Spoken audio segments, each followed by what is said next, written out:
수요 묵상 시간입니다.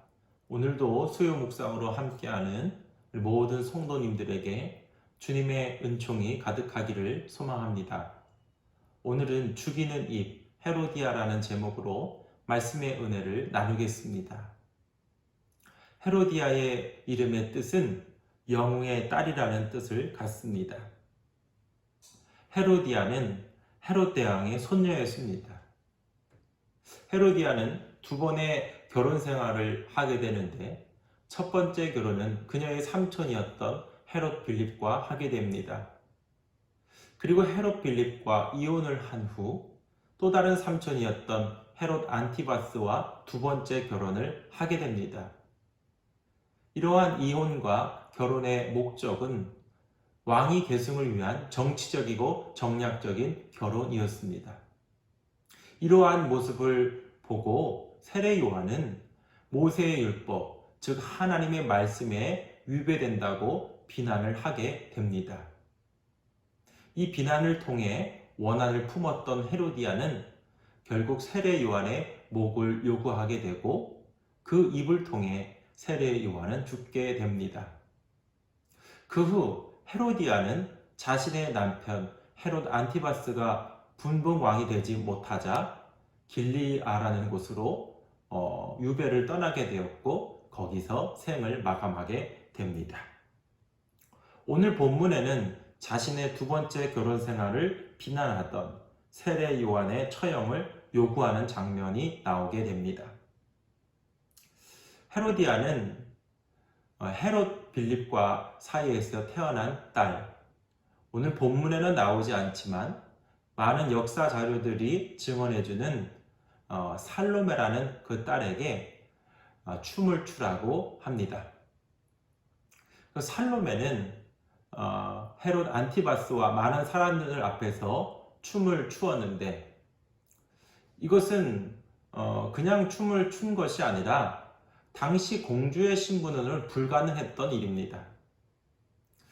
많은 사람들 앞에서 춤을 추었다는 것은 그때 당시 창녀들만 할 수 있었던 일이었습니다. 즉 이것을 보면 그때 당시 얼마나 음란했는지를 우리는 알 수가 있는 것입니다.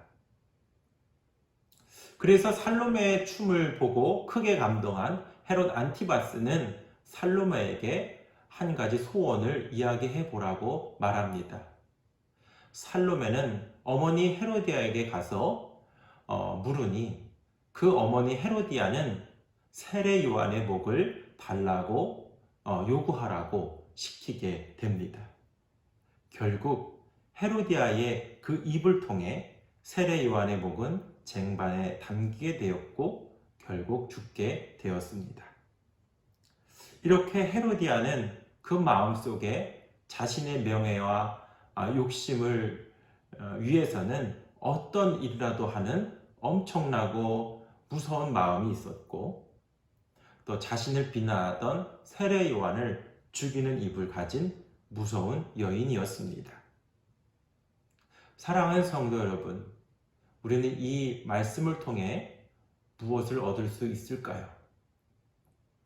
우리의 모습 속에 헤로디아와 같은 아주 무섭고 더러운 죄들, 또 명예와 욕심을 위해서 살고 있는 마음들, 또 우리들의 언어 생활을 성찰해 봐야 될 줄로 믿습니다. 자기 자신의 명예와 욕심을 위해 살고 있지는 않습니까?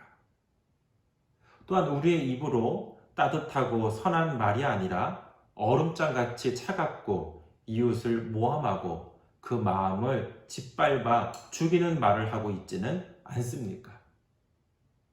하나님은 우리에게 어떤 입을 갖기를 원하시고 계실까요? 참 놀라운 사실은 헤로디아에 대한 본문 뒤에 5,000명을 먹이시는 예수님 오병이어 기적에 관한 말씀으로 이어집니다.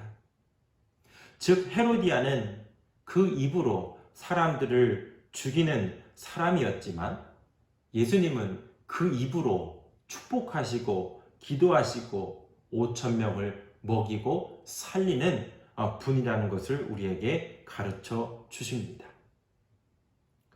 여러분의 입은 살리고 먹이고 기도하고 축복하는 입입니까? 아니면 죽이는 입입니까? 성경은 내가 죽지 않으면 남을 죽이게 된다고 말씀합니다. 그러나 내가 죽으면 남을 살리게 되고 먹이게 된다고 가르쳐 주고 있는 것입니다. 사랑하는 성도 여러분, 헤로디아 같은 죽음의 입이 아니라 예수님과 같이 이웃을 축복하고 또 위에 기도해주고 먹이고 또 살리는 입으로 성화되어가는 장익교회 성도들이 되시기를 주님의 이름으로 축원을 드립니다. 아멘.